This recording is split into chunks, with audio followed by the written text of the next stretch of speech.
అందరికీ నమస్కారం. Welcome to our channel. 2024లో ప్రభుత్వం మారింది. యాక్చువల్గా చెప్పాలంటే ఆంధ్రప్రదేశ్ ప్రజలందరికీ 2024లో ప్రభుత్వం మారింది.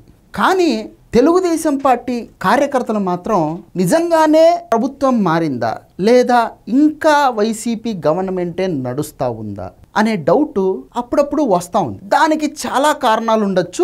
మేజర్గా ఒక్క పర్సన్ని చూసినప్పుడు మాత్రం ఈ తెలుగుదేశం పార్టీ కార్యకర్తల బీపీ అమాంతం రైజ్ అయిపోయి ఇంకా రకరకాలుగా వచ్చేస్తుంటాయి వాళ్ళకు. ఆ ఒక్క పర్సన్ ఎవరు అంటే మాజీ మంత్రి, నగరి మాజీ ఎమ్మెల్యే రోజా రెడ్డి. ఈ రోజా రెడ్డి గారు జగన్మోహన్ రెడ్డి గారి ప్రభుత్వంలో ఆవిడ 2.5 సంవత్సరాల పాటు పర్యాటక శాఖ మంత్రిగా పనిచేశారు. అలాగే స్పోర్ట్స్ మినిస్ట్రీని కూడా ఆవిడ మెయింటైన్ చేశారు. ఇక అసలే రోజమ్మ ఆవిడికి పర్యాటక శాఖను అప్పజెప్పడంతో ఆవిడ గారు దేశ విదేశాలకు పర్యాటక శాఖను ఉపయోగించుకొని విచ్చలవిడిగా ట్రిప్పులు వేసేది. అంటే ఆవిడ దృష్టిలో ఏంటి అంటే పర్యాటక శాఖ అంటే మనం పర్యటించడం కావచ్చు అని ఆవిడ ఇంటెన్షన్ అన్నమాట. వాస్తవానికి పర్యాటక శాఖ ఏంటంటే మన ఆంధ్రప్రదేశ్లో ఉన్నటువంటి గొప్ప గొప్ప ప్రదేశాలను, అలాగే ఈ టెంపుల్స్ కావచ్చు, ఇతరత్రవి కావచ్చు, వీటన్నిటి గురించి దేశంలో ఉన్న ఇతర రాష్ట్రాలలో ప్రచారాలు చేయడము, పర్యాటకంగా అంటే టూరిజంగా ఆంధ్రప్రదేశ్ని అభివృద్ధి చేయడము, ఇట్లాంటివి పర్యాటక శాఖ చేయాల్సినటువంటి పనులు అన్నమాట. ఆ శాఖ యొక్క మంత్రిత్వం కూడా వాటి మీదనే పనిచేస్తూ ఉంటుంది. కానీ రోజా అర్థం చేసుకున్నది ఏంటి అంటే పర్యాటక శాఖ మంత్రి అంటే పర్యటించడమే కావచ్చు అని చెప్పేసి ఆవిడ విచ్చలవిడిగా హైదరాబాద్కు, చెన్నైకి, బెంగళూరుకు, త్రిపురాంతకానికి, అరుణాచలానికి, ఇంకా దేశంలో ఉన్నటువంటి ఇతర రాష్ట్రాలన్నిటికీ అవి సరిపోక ఫ్లైట్లు వేసుకొని, అది కూడా ఏది పర్యాటక శాఖ నిధులతో ఫ్లైట్లు ఎక్కేసి దేశ విదేశాలకు కూడా ఆవిడ విచ్చలవిడిగా తిరిగేసేదన్నమాట. సరే పోతే పోనీలే, తిరిగితే తిరగని అనుకుంటే ఈవిడ గారు తిరుమలకు వారానికి 2 రోజులు విజిట్ చేసేది జగన్మోహన్ రెడ్డి గారి గవర్నమెంట్లో. అందరికీ డౌట్, ఏంట్రా రోజారెడ్డికి ఎప్పుడూ లేనంత ఇంత భక్తి, దైవభక్తి ఎక్కడి నుంచి వచ్చింది వెంకటేశ్వర స్వామి మీద అని ప్రతి ఒక్కరికి డౌట్. కొంతమంది తెలివైన వాళ్ళు ఏంట్రా అంటే భక్త్యా పాడా, ఆవిడ ఒక ఎమ్మెల్యే, అందులోనూ ఒక మినిస్టర్ కూడా.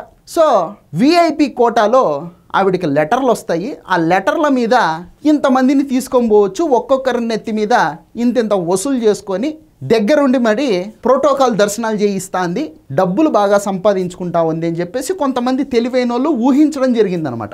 కానీ మొత్తానికైతే రోజారెడ్డి గారు మాత్రం వారానికి 2 సార్లు ప్రోటోకాల్ దర్శనం చేసుకునేవాళ్ళు అనమాట. 2014-19 ముందు ఏ రోజు కూడా రోజా గారు ఆ విధంగా వారానికి 2 రోజులు దైవ దర్శనానికి వెళ్ళిన పాపానే పోలేదు ఆవిడ. నాకు గుర్తున్నంత వరకు ఆవిడ నాకు తెలిసి 2014-19 మధ్యలో దైవ దర్శనానికి అసలు 1 సారో 2 సార్లు పోయి ఉంటుంది అంతే. అంతెందుకు, జగన్మోహన్ రెడ్డి గారు ముఖ్యమంత్రి అయిన తర్వాత కూడా తొలి 2 సంవత్సరాల పాటు ఆవిడ పోలే.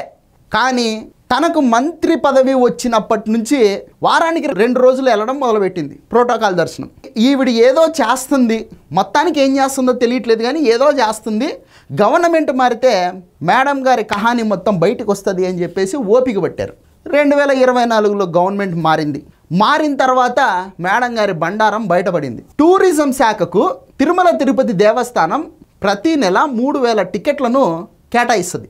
ఒక్క టికెట్ని ఈవిడ 3,000కు అమ్ముకోవడం, అంటే 300 రూపాయల టికెట్ని ఈవిడ 3,000 రూపాయలకు అమ్ముకోవడం. ఆ లెక్కన 2.5 సంవత్సరాల పాటు తిరుమల తిరుపతి దేవస్థానంకి సంబంధించినటువంటి ఈ 300 రూపాయల దర్శనం టోకెన్లను బీభత్సంగా అమ్మేసుకునింది మేడం. నెలకు 3,000 టికెట్లు అంటే ఆ లెక్కన 2.5 సంవత్సరాలలో ఎన్ని వేల టికెట్లు అయి ఉంటాయి? ఒక్క టికెట్కు 3,000 లెక్కన 2.5 సంవత్సరాలలో ఎన్ని 100 కోట్లు ఈవిడ గారు దేవుడి సొమ్మును నొక్కేసింది? ఇది క్వశ్చన్. ఈ తెలుగుదేశం పార్టీ కార్యకర్తలు ఈరోజు మళ్ళా హట్ అయిపోయారు. అసలు ఏంటి, మన గవర్నమెంటా లేకపోతే వైసీపీ గవర్నమెంట్ ఉందా అని. ఎందుకంటే ఈ వీడియో చూడండి.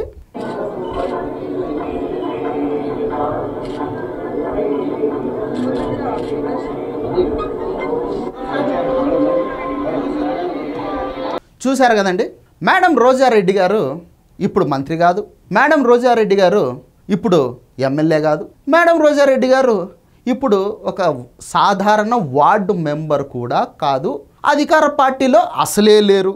పోనీ ఏదైనా కార్పొరేషన్లకు ఆవిడ చైర్మనా అంటే అది కాదు. ఈరోజు రోజారెడ్డి గారు నథింగ్ అన్నమాట. ఆమెకి ఏ హోదా లేదు.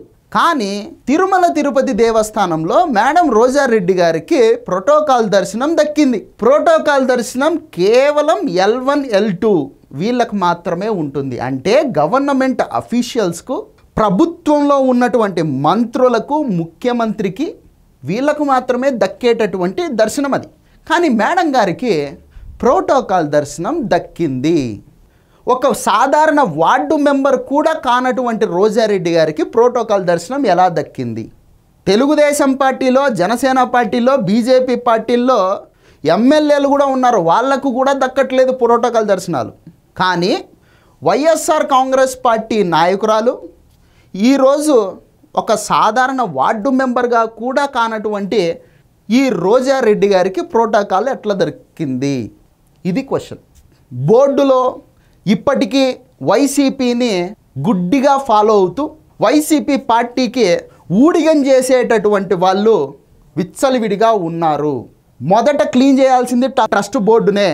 తిరుమల వీధుల్ని ఎప్పుడైనా క్లీన్ చేసుకోవచ్చు.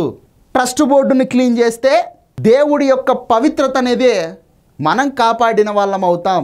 ఇప్పటికే జగన్మోహన్ రెడ్డి అనేటటువంటి ఒక క్రైస్తవ పాలకుడు ఆంధ్రప్రదేశ్లో 5 సంవత్సరాలు అధికారం వెలగబెట్టి తిరుమల తిరుపతి దేవస్థానం బోర్డులో విచ్చలవిడిగా అన్యమతస్థులందరినీ చేర్చి ఆ తిరుమల యొక్క పవిత్రతను సర్వనాశనం చేశాడు. ముందు మీరు ట్రస్ట్ బోర్డును క్లీన్ చేయండి, తర్వాత ఆటోమేటిక్గా తిరుమల తిరుపతి దేవస్థానం మాడ వీధులతో సహా కలిపి అన్ని వీధులు క్లీన్ అవుతాయి. మీరు అధికార యంత్రాంగాన్ని క్లీన్ చేయకుండా ఇంకా ఎన్ని చర్యలు తీసుకున్నా కూడా నిరుపయోగమే, బొట్టుకు మరిగిరావు.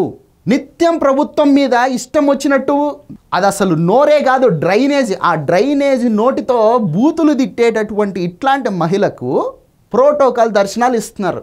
ఇది ఎంతవరకు కరెక్టో బోర్డు చైర్మన్ గారు బిఆర్ నాయుడు గారు, అలాగే ఈఓ గారు ఆలోచించుకోవాల్సినటువంటి పరిస్థితి.